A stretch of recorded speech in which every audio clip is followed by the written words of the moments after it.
Oh, I wanna feel something. I just wanna breathe again.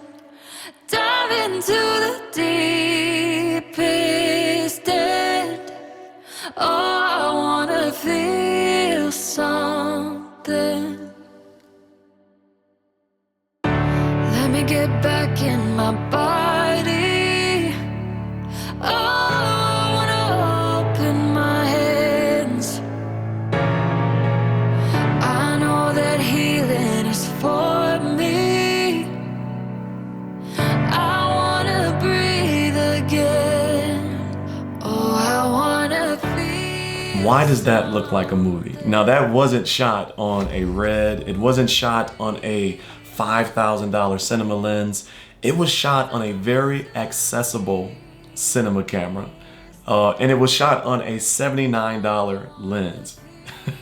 So today we're talking about, is it time to get a cinema camera? What is the difference between a cinema camera and something like your iPhone, right? And who this video is for, right? It's somebody like myself. I've been in content creation for 5 years, and I've used mirrorless cameras, and I was wondering, was it time to upgrade to something different, right? Like, let's talk about real quickly my path, right? I started my channel in 2020 with a Fuji X-T3. Now, this is an APS-C crop censored Super 35 style camera.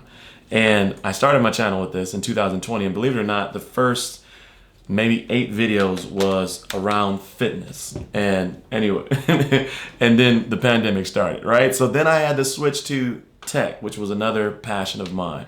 When I switched to tech, I actually switched to this camera here, which is the Sony a7S III. And that's a full frame, basically a cinema-like camera in the Sony ecosystem. And then from there, I switched to FX30, and this was the first time that I got serious. That's kind of like my workhorse for videography, sports videography, and if you will. And then from there, I switched, or I didn't really switch it, but purchased the Sony a7C II, and this is my daily driver. That's like my hybrid film or a hybrid video and photo camera. I use it for Instagram and social media and stuff like that.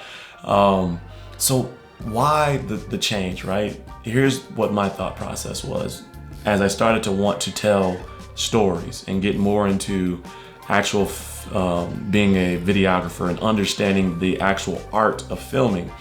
Was it time for me to get a bigger lens? Was it time for me to invest in lighting and tutorials and stuff like that? Or did I need to take a big leap? Was it time for me to start understanding the world of cinema cameras, right? And it's something that, honestly, it's held me back from being a videographer because I've never understood the real skill sets of filming. Because content creation and using cameras like this, a mirrorless camera, kind of allows you to skirt around certain skill sets that you need, like pulling focus and understanding framing and things like that, because that auto capture with the autofocus automatically finds you in a scene regardless of where you're standing. So in comes this is the Blackmagic Cinema 6K, paired with an AstrHori 50mm lens, all manual focus. And now I'm learning, along with this and my new Pixel setup, to really capture and tell stories. What is the difference between a mirrorless camera, and why wouldn't you just go out and get like a hybrid camera like the a6400, a6700 in that $1,500 to $1,700 range, and skip over to a cinema camera? The reason this video or the shots look like a movie is the sensor. The sensor in this is a 6K full frame. It's an open gate 6K sensor that allows you to shoot in multiple different formats, a lot of different formats. It also has 12-bit RAW internally, so it's shooting and capturing a massive amount of data into a raw image that can be tweaked, changed, can be however you want to make it look. Another thing with these cameras that make them different is the color science. The color science in a cinema camera is top notch. It's gonna be the closest to the human eye that you're going to get within these, and then you're gonna get that kind of flat look that allows you to increase it, change it however you want, and that's one of the major differences for these cinema cameras.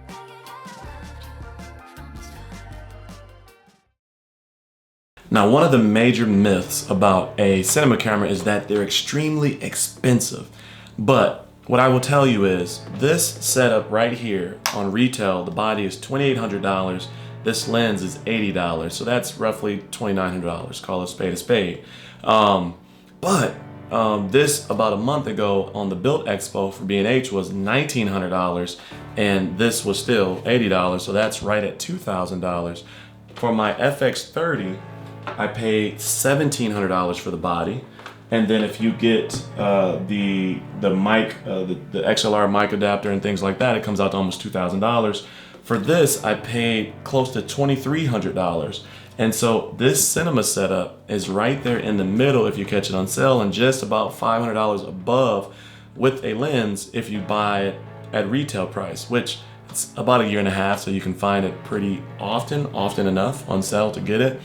And also, this also comes with DaVinci Resolve as a part of the purchase as well, and that's a $300 software that comes along with this. So if you equate that into the cost of this, it's really not expensive at all, considering that I was paying $60 a month for the last 5 years for Premiere Pro to have their full suite. That's $720 a year that I've paid.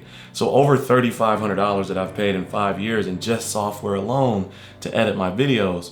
That definitely means that, all things considered, this isn't that expensive. Is it in my mind?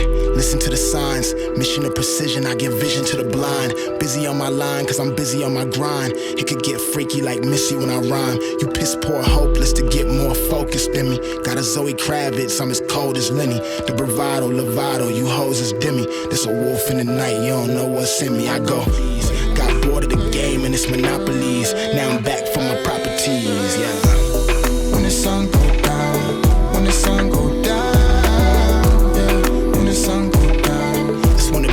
Alive in the nighttime. When the sun go down, when the sun go down, yeah. When the sun go down, that's when the beasts come alive in the nighttime.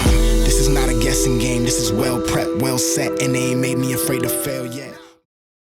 I think a cinema camera is definitely worth it if you're the type of person that is a storyteller and wants to share experiences with folks. If you want your audience to be engulfed in that experience, right, to feel, because a cinema camera gives that impression that you're right across from that person. It gives that impression that you're in the room with them.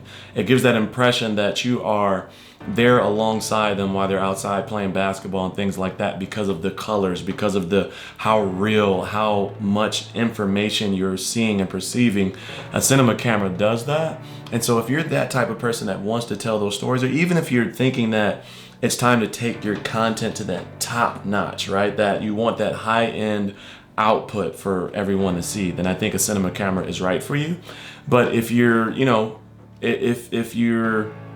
it may not be right for you if you want simple workflows and different things like that. So I definitely think it's worth it for those type of folks that are going on that journey and are ready to start telling stories, or are a storyteller by trait because they're creating documentaries, music videos and short stories and different things like that, skits or whatever the case may be. Definitely think a cinema camera would be worth it for you, and definitely learning how to use it because of the ability to tell a story with pulling focus and different things like that you don't necessarily learn using an autofocus mirrorless camera.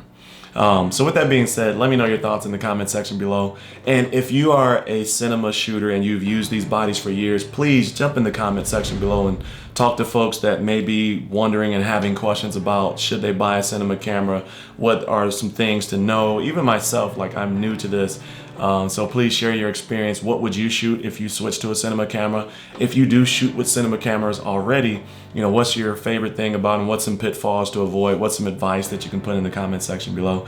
And if you enjoyed today's content and you're new to the channel, consider joining the Cozy Coalition. Hit that subscribe button below. And as always, stay cozy in that crazy world. And I'll see you in the next video. Peace. Feel something.